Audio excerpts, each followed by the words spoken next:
Inilah 7 perkara yang dapat merusak Islam seseorang. Yang pertama, syirik.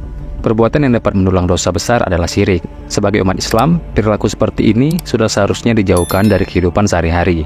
Allah Subhanahu wa Ta'ala berfirman dalam Quran Surah An-Nisa ayat ke-116 yang artinya, sesungguhnya Allah tidak mengampuni dosa mempersekutukan sesuatu dengan Dia, dan Dia mengampuni dosa yang selain syirik bagi siapa yang dikehendakinya. Barang siapa yang mempersekutukan sesuatu dengan Allah, maka sesungguhnya ia telah tersesat sejauh-jauhnya. Yang kedua, tidak mengakui kemusyrikan seseorang. Siapa saja yang tidak menyatakan orang musyrik sebagai kafir atau meragukan kekafiran mereka, maka dia termasuk seperti orang kafir. Agama Islam itu senantiasa berserah diri hanya kepada Allah Subhanahu wa Ta'ala, menundukkan ketaatan, mentauhidkannya, dan mengingkari kemusyrikan. Yang ketiga, meyakini petunjuk yang lebih sempurna dari sunnah Nabi. Orang-orang yang meyakini bahwa adanya petunjuk yang lebih sempurna dari sunnah Nabi, maka ia termasuk dalam kekafiran. Allah Subhanahu wa Ta'ala berfirman dalam Quran Surah An-Nisa ayat ke-65 yang artinya, maka demi Tuhanmu, mereka pada hakikatnya tidak beriman hingga mereka menjadikan kamu hakim terhadap perkara yang mereka perselisihkan. Kemudian mereka tidak merasa dalam hati mereka sesuatu keberatan terhadap putusan yang kamu berikan, dan mereka menerima dengan sepenuhnya. Yang keempat, tidak menyukai apa saja yang dibawa oleh Rasulullah SAW. Semua hal-hal yang dibawa Rasulullah, tetapi tidak menyukai hal-hal tersebut meskipun tetap dilaksanakan, maka dia tetaplah kafir. Hal ini pula telah disepakati oleh para ulama.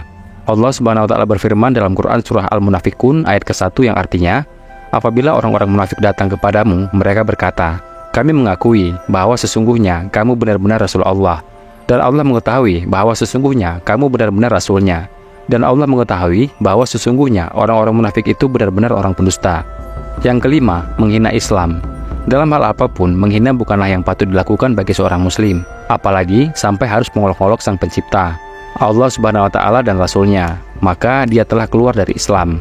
Hal ini tertuang dalam Quran Surah At-Taubah ayat ke-65 yang artinya, dan jika kamu tanyakan kepada mereka tentang apa yang mereka lakukan itu, tentulah mereka akan menjawab, sesungguhnya kami hanyalah bersenda gurau dan bermain-main saja. Katakanlah, apakah dengan Allah, ayat-ayatnya, dan Rasulnya kamu selalu berolok-olok? Yang keenam, melakukan sihir. Sihir bukan hal terpuji untuk dilakukan dalam kehidupan sehari-hari, maka bagi siapapun yang melakukan sihir dalam kehidupannya, ia termasuk orang kafir, termasuk merubah keadaan seseorang, seperti memalingkan kecintaan suami terhadap istrinya. Yang ketujuh, mengambil pelindung selain Allah Subhanahu wa Ta'ala. Meminta perlindungan, memohon ampun, atau meminta syafaat sesungguhnya hanyalah kepada Allah Subhanahu wa Ta'ala. Lalu, bagaimana jika ada yang meminta perlindungan selain Allah? Maka kafirlah mereka. Allah Subhanahu wa Ta'ala berfirman dalam Quran Surah Ad-Jumar ayat ketiga yang artinya, ingatlah, hanya kepunyaan Allah lah agama yang bersih dari syirik.